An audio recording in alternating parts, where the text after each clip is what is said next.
ആഗോള ഇടതുപക്ഷ രാഷ്ട്രീയത്തിനെതിരെ ആഞ്ഞടിച്ച് ഇറ്റാലിയൻ പ്രധാനമന്ത്രി ജോർജിയ മെലോണി. ഇടതുപക്ഷ ഭീകരതയെ ചെറുക്കുന്നതിൽ നരേന്ദ്രമോദിയെ പ്രശംസിച്ച മെലോണി ദേശീയതയെയും സ്വാതന്ത്ര്യത്തെയും സംരക്ഷിക്കുന്ന നേതാക്കളാണ് മോദിയും ട്രംപുമെന്നും ചൂണ്ടിക്കാട്ടി. ഇടതുപക്ഷത്തിൻ്റേത് ഇരട്ടത്താപ്പാണ്, അവരുടെ നുണകൾ ലോകം വിശ്വസിക്കില്ലെന്നും മെലോണി തുറന്നടിച്ചു. വാഷിംഗ്ടണിൽ നടന്ന കൺസർവേറ്റീവ് പൊളിറ്റിക്കൽ ആക്ഷൻ കോൺഫറൻസിൽ പങ്കെടുക്കവെയാണ് ഇറ്റാലിയൻ പ്രധാനമന്ത്രി ജോർജിയ മെലോണിയുടെ പ്രതികരണം.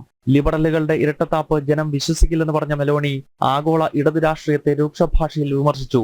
ദേശീയതയെ സംരക്ഷിക്കുന്ന നേതാക്കളാണ് നരേന്ദ്രമോദിയും ട്രംപുമെന്ന് മെലോണി കൂട്ടിച്ചേർത്തു. ട്രംപ് ഉൾപ്പെടെയുള്ള വലതുപക്ഷ നേതാക്കളുടെ ഉയർച്ചയിൽ ലിബറലുകൾ നിരാശരാണ്. 90കളിൽ ബിൽ ക്ലിന്റണും ടോണി ബ്ലെയറും ആഗോള ഇടത് ലിബറൽ ശൃംഖല സൃഷ്ടിച്ചപ്പോൾ അവരെ രാഷ്ട്രീയ തന്ത്രജ്ഞർ എന്നാണ് വിളിച്ചത്. ഇന്ന് ട്രംപും മെലോണിയും മോദിയും സംസാരിക്കുമ്പോൾ അവർ ജനാധിപത്യത്തിന് ഭീഷണിയെന്ന് പറയുന്നു. ഇതാണ് ഇടതുപക്ഷത്തിന്റെ ഇരട്ടത്താപ്പെന്ന് മെലോണി വിമർശിച്ചു. ബാഹ്യ സമ്മർദ്ദങ്ങൾക്കിടയിലും ആഗോള യാഥാസ്ഥിതികരുമായി ചേർന്ന് നിൽക്കുന്ന നേതാവാണ് ട്രംപെന്നും ഇറ്റാലിയൻ പ്രധാനമന്ത്രി കൂട്ടിച്ചേർത്തു. ജനം, ഡൽഹി.